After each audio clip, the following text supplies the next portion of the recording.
Shalom, Kathy Young. I know you watch the alt-right, and I usually love your work, but I have to be honest, you attacked our queen, Ann Coulter. And if you forget, I'll link to the article you wrote. And for my other viewers besides Kathy who may have not read the article, basically the article was anti-Semite, anti-Semite, anti-Semite, anti-Semite. And the fact that you're a Russian Jew, it doesn't bother me at all. I loved Ayn Rand. And I think just ask anyone in the alt-right, Ramzpaul has a reputation of me love Jew long time. So it's really unfair to claim that we on the alt-right all hate Jews. I don't. I love bagels, I love money, I love Jews. But this whole anti-Semitism thing, I know, I always was taught as a child it was because of irrational hatred of Jews.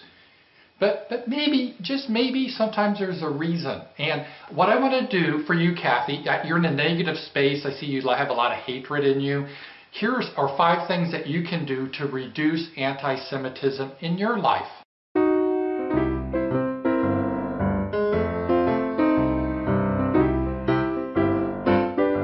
The fact that you can go to jail for debating a historical event causes many of us to...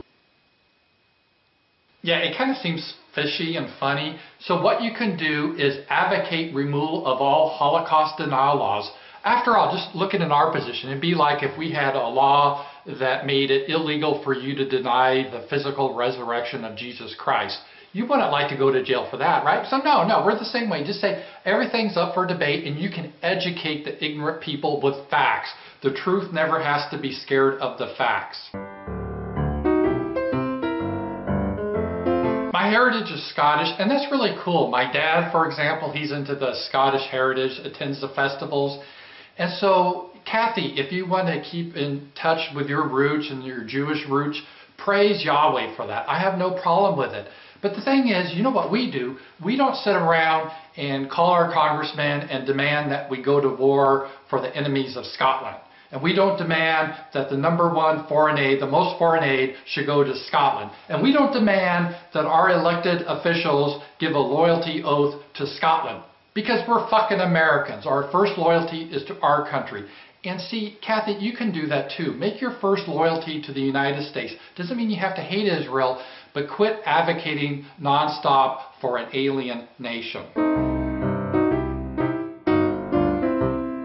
You're proud of your Jewish identity. That's fine with me. But what happens if we white people are proud of our identity? White supremacists! Neo-Nazis! See, we really get tired of the double standard because you may not believe it, but we're people too. We want to have a tribal affiliation, and it doesn't mean we have to hate, right? Just because you're proud of your Jewish roots, does that mean you have to hate others? I would say, you say, no, it doesn't mean I have to hate others. The same with us. So allow us to have our own identity and support our identity. Don't try to fight it like you did in this article. And Kathy, you're so lucky because what you have a nation for your people, Israel, an ethnic nation. You can live in the United States, but if things go bad, you always have a one-way ticket back to Israel, right? Us white people, we don't have that. Most of us really don't have that because it's considered totally evil for white people to have a nation that is specifically for white people. But it's okay that Jews have that, and so it's this double standard. And you build borders, you have walls around Israel to keep the Muslims out. I understand that. But when we want to build a wall to keep out like Mexicans or other people, you just go flip out. And see, people are tired of your double standard that you have. And if someone should bring up something like, I don't know, why is it 6 million in the Holocaust when that number has been used previously? Or I don't know, why do you people get your country but we're not allowed to have our country? Or I don't know, why are walls okay for Israel but not for our people? See, you need to answer that with logic and specifically give reasons, not just anti-Semite, anti-Semite, anti-Semite, anti-Semite. Because honestly, it makes you look stupid, like you don't have a rational response, you can just throw slurs. And I know it works because it tends to put people on the defensive like, oh no, I'm not an anti-Semite, and so you turn the tables. I understand why you're doing it, but it's slimy and dishonest.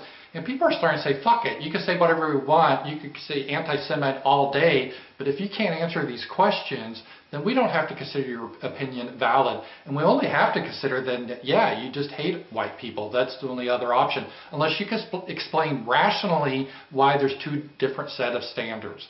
If you can do these sort of things, you can end anti-Semitism or go a long ways in that. Talk to you guys later.